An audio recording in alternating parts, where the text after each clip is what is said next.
दोस्तों नमस्कार, कैसे हो आप सभी। मैं आपका फ्रेंड एडवोकेट विक्रम सिंह चौहान।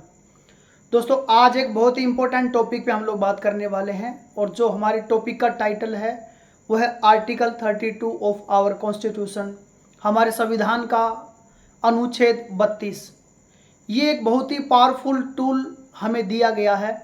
जब तक बोलते हैं कि आपको रेमेडीज़ नहीं मिलती हैं, फॉर एग्जांपल हमें जो फंडामेंटल राइट मिले, हमें मौलिक आधार मिले हैं, उन सब की जब तक कोई सुरक्षा, कोई गारंटी देने वाला नहीं होगा तब तक उस चीज़ का कोई फ़ायदा नहीं है। तो हमारे संविधान के अंदर जो हमारे मौलिक अधिकार है, जो हमारे फंडामेंटल राइट्स हैं, उसकी जो गारंटी देता है वो आर्टिकल 32 देता है। तो दोस्तों ये आर्टिकल 32 क्या होता है, डॉक्टर भीमराव अम्बेडकर साहब ने भी आर्टिकल 32 को भारत के संविधान का दिल और आत्मा बताया है। यानी हमारे कोई भी फंडामेंटल राइट का कहीं भी हनन होता है तो उसकी सुरक्षा के लिए हमारे पास संविधान के अंदर दो अनुच्छेद दिए गए हैं।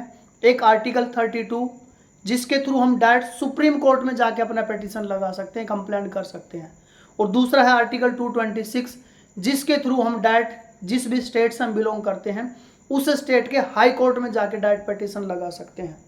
तो आर्टिकल 32 के बारे में आज हम बात करेंगे जिसमें हम डायरेक्ट सुप्रीम कोर्ट में जाके पिटीशन लगा सकते हैं, जो कि हमारे मूल अधिकार हैं, जो हमारे मौलिक अधिकार हैं, फंडामेंटल जो राइट्स है उसकी रक्षा करता है। तो इसके अंदर जो क्या क्या इसके अंदर गारंटी हमें मिलती है, एक तो आप फंडामेंटल राइट के थ्रू डायरेक्ट आपको रेमेडी मिलती है, आप सुप्रीम कोर्ट में जा सकते हो। दूसरा, इसमें आपको इमीडिएट रेमेडी मिलती है। तीसरा, आपका जो प्रोटेक्शन है सिटीजन के बेसिक जो फ्रीडम है, जैसे लिबर्टी हो गया, इक्वलिटी हो गया, फ्रीडम ऑफ स्पीच हो गया, रिलीजन हो गया, ये सारी चीज़ें इसके अंदर भी आती है।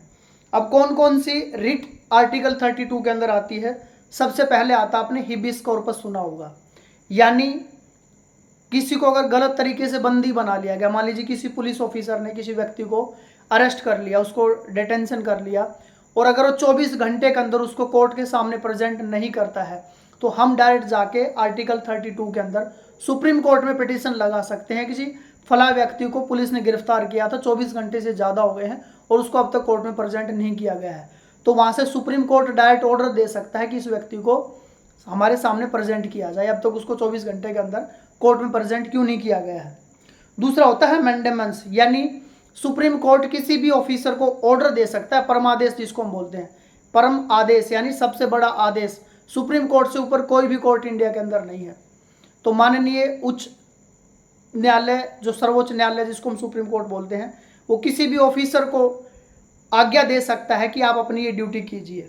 तीसरा होता है प्रोहिबिशन, फर्स्ट था हमारा हिबिकर्पस, दूसरा था मेंडेमस, तीसरा होता है प्रोहिबिशन, यानी नीचे वाली अदालत, कोई भी ट्रिब्यूनल अगर गलत डिसीजन देता है तो वहां पे सुप्रीम कोर्ट उनको डायरेक्शन दे सकता है कि आपने अपनी जो पावर थी उस लिमिट से ज़्यादा जाके आपने ऑर्डर दिया तो आप वो नहीं कर सकते हो।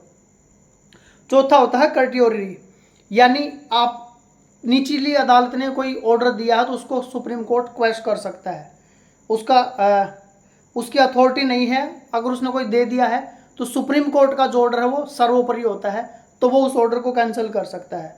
और पांचवा होता है को वारंटो, यानी नीचे अथॉरिटी से सवाल कर सकता है सुप्रीम कोर्ट कि आपने किस अधिकार से ये काम किया है, वो उससे क्वेश्चन पूछ सकता है, किसी व्यक्ति या पब्लिक ऑफिसर को उसकी अथॉरिटी को चैलेंज कर सकता है। तो ये 5 रिट जो है सुप्रीम कोर्ट के पास होती है, जिसमें आपका हिबी कॉर्पस, मैंडेमस, प्रोहिबिशन, कर्टरोरी और कुवारंटो, ये 5 इसके अंदर आ गए। इसमें कौन कौन व्यक्ति आर्टिकल 32 के अंदर जाके अपना फाइल कर सकता है जो उनकी कंप्लेंट है? एक तो जिस व्यक्ति के जो राइट्स का हनन हुआ वो डायरेक्ट जा सकता है। दूसरा, पीआईएल के थ्रू, जैसे एनजीओ वगैरह जिसमें पब्लिक इंटरेस्ट लिटिगेशन होते हैं, कोई भी व्यक्ति जा सकता है। तीसरा, इसमें हमें ना फ्रॉड कंप्लेंट नहीं करनी होती है, इसके लिए कैविएट का ऑप्शन दिया है पीआईएल का मिसयूज को रोकने के लिए। कुछ लोग पब्लिसिटी के लिए, स्टंटबाजी के लिए भी इसका मिसयूज करते हैं। अब इसका कैसे कैसे इसको मतलब हम लोग फाइल कर सकते हैं, पूरा पिटीशन कैसे रिट इसकी पिटीशन लिख सकते हैं, डिटेल में हम जानते हैं। सबसे पहले आप सुप्रीम कोर्ट के लॉयर से संपर्क कीजिए, क्योंकि सुप्रीम कोर्ट में जो पिटीशन लगती है उसके लिए एक एओआर का टेस्ट होता है, जिसने वो एडवोकेट ऑन रिकॉर्ड जिसको हम बोलते हैं, जिसने एओआर का एग्जाम क्लियर किया होता है, सिर्फ वही व्यक्ति वहाँ पे फाइल लगा सकता है, एडवोकेट। तो आप किसी सुप्रीम कोर्ट के लॉयर से संपर्क कीजिए।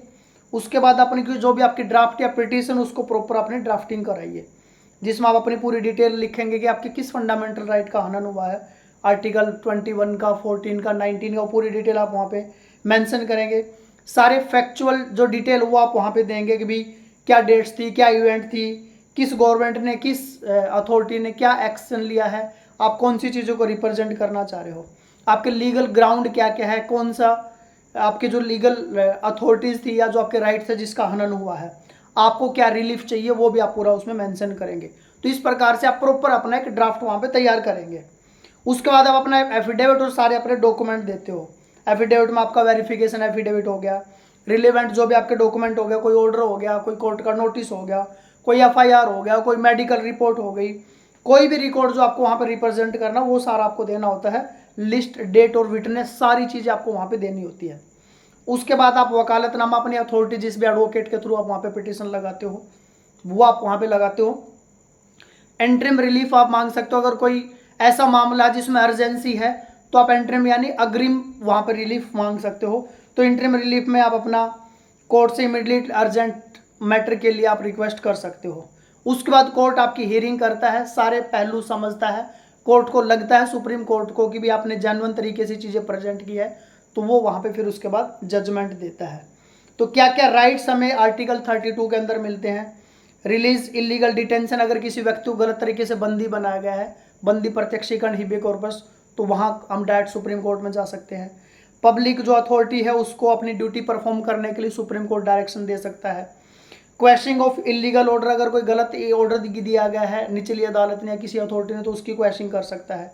Prevent lower court from acting beyond power, उनकी पावर से ज़्यादा उनको प्रोहिबिशन कर सकता है। अगर किसी ने अपनी पावर का मिसयूज किया है या जितनी उसकी पावर थी उससे ज़्यादा उसने कहीं पे ऑर्डर दिया है। Remove person holding office without authority, अगर किसी व्यक्ति का अथॉरिटी नहीं है और उसके बाद वो वहाँ पे कोई वर्किंग कर रहा है तो उसकी वो रिमूव कर सकता है। कंपनसेशन दिला सकता है, फंडामेंटल राइट्स को सेव करता है। तो कुल मिला के जो आर्टिकल 32 है, इसके बिना हमारे संविधान की एक तरह से वैलिडिटी नहीं है। कुछ बहुत ही लैंडमार्क जजमेंट भी रहे हैं, आप इनके डिटेल में एक बार थोड़ा सा रिसर्च कर लेना, मैं आपको बता देता हूँ।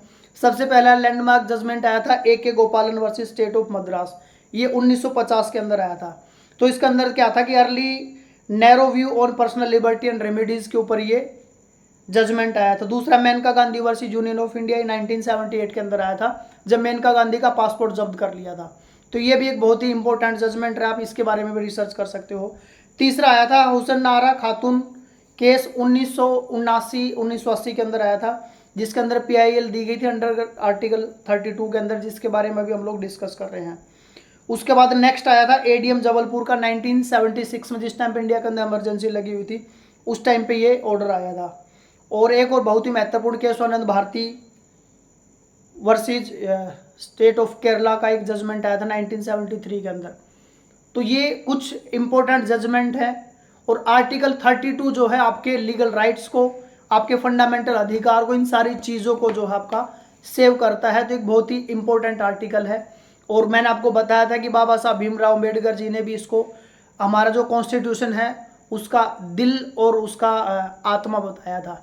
नेक्स्ट वीडियो दोस्तों आप किस टॉपिक पे चाह रहे प्लीज़ कमेंट बॉक्स में मेंशन कीजिए, हम उसी टॉपिक पे आप साथियों के लिए वीडियो लेके आएंगे। तब तक आप अपना प्यार और आशीर्वाद ऐसे बनाए रखिए। हम जल्द मिलते हैं एक और नई वीडियो के साथ। तब तक आप सभी साथियों का दिल की गहराई से बहुत बहुत धन्यवाद। जय हिंद, जय भारत, वंदे मातरम। Thank you very much.